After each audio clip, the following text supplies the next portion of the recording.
हथियार निलंबित होने पर जन सुनवाई में पहुंची 3 पीढ़ी। कल निलंबित हुए थे 7 हथियार। इनमें राकेश भार्गव, उनके दादा और बेटे का भी हथियार हुआ निलंबित। हथियार बहाल न होने पर कलेक्टर स्वप्निल जी वानखड़े से हुई बहस। खुद मरने की धमकी दी। उसके लिए नहीं पीछे हटे। कैसे न्याय की डेफिनेशन क्या है? न्याय की डेफिनेशन ये तो आप कह रही है। हाँ, तो मैंने क्या बोला आपको? हो जाएंगे और आप सिग्नल। अरे तो वही तो बोल रहे हैं। मैंने क्या बोला आपको? आप हमें धमकी आप दे रहे हैं। क्या धमकी दिया मैंने? इतनी झूठ से बोल रहे हैं। अरे आप मुझे बोल रहे हैं।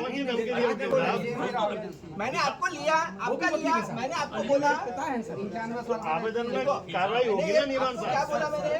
खराई करने दीजिए, बिल्कुल करने दीजिए। मैंने क्या बोला आपको? लाइसेंस के लिए मैंने लिखा, मैंने बोला एसपी साहब के निर्देशन पे जो क्रिमिनल रिकॉर्ड होगा उसके बेसिस पर हम कार्रवाई करेंगे। बोला ना, एक बात कह के जा रहे हैं। अभी रुक जाओ, मानते मानते मर जाएंगे, लेकिन हम देखो आप फिर घुमा रहे, बातों को घुमाना चाह रहे हो आप, नियम की बात नहीं कर रहे हो। मैंने क्या बोला? शस्त्र लाइसेंस कैसे कैंसिल होता है? कैसे बताइए, आप वकील है ना, बताइए। श्रीमान ने इधर की एक बात माह उधर का की। समय दिया था और शस्त्र आप लाइसेंस कैसे पहले कैंसिल? जमा करने का आदेश कर शस्त्र दिया। लाइसेंस कैसे कैंसिल होता है?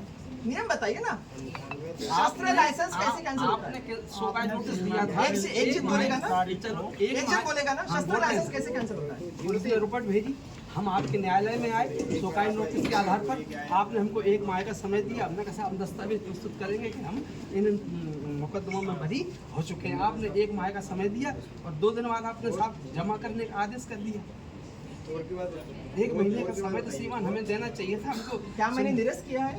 निरस्त करके थाने में जमा करने का आदेश कर दिया। मेरे पास जिला अधिकारी के पास जब पुलिस की रिपोर्ट आई है कि किसी ने, 1 मिनट सुन लीजिए मेरे पास। सुना जी साहब। अगर अधीक्षक द्वारा स्पष्ट रूप से लिखाया है कि इनके द्वारा क्राइम किया गया है और इनका लाइसेंस निरस्त किए जाए। इनका ये कहना है कि हमारा लाइसेंस निरस्त ना किए जाए, परंतु क्राइम को देखते हुए और भविष्य में कोई भी क्राइम रिकॉर्ड पे कोई घटना को रोकने के कारण इनका लाइसेंस अभी निरस्त कर दिया गया है। सुनवाई के बाद लाइसेंस को निरस्त करना सस्पेंड कर दिया गया है।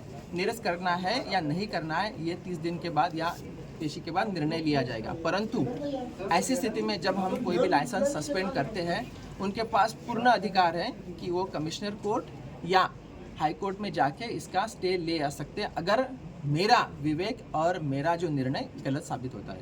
नहीं सर, किस तरह से धमकी दे रहे थे वो यहाँ आके वो मुझे बोल रहे हैं कि लाइसेंस हमारा जो सस्पेंड किया गया है, गन लाइसेंस, जिनके ऊपर एफआईआर हुई है, जिनका गन क्राइम में यूज हुआ है, वो चाह रहे हैं कि उस गन को हमें यूज करने दिया जाए, जो कि नियम के पूर्णतः खिलाफ है। और बोल रहे हैं कि मैं अपनी जान दे दूंगा, मैं ये करूंगा, मैं वो करूंगा। कृषि अगर कोई क्राइम रिकॉर्ड में है, उनके खिलाफ एफआईआर हुई है, तो ये कोर्ट का अधिकार है, क्रिमिनल कोर्ट का अधिकार है, सेशन कोर्ट का, कि वो निर्णय ले इसमें। अगर वो बरी होते हैं, वो बाइज्जत बरी होते हैं, तो उनको उनका लाइसेंस बिल्कुल दिया जाएगा। परंतु आज उनके खिलाफ एफआईआर हुई है। ऐसी स्थिति में किसी को भी लाइसेंस गन का उपयोग करने का अधिकार नहीं है, क्योंकि एफआईआर में स्पष्ट रूप से उनके द्वारा गन का उपयोग किया गया है, ऐसा क्राइम रिकॉर्ड में लिखा गया है।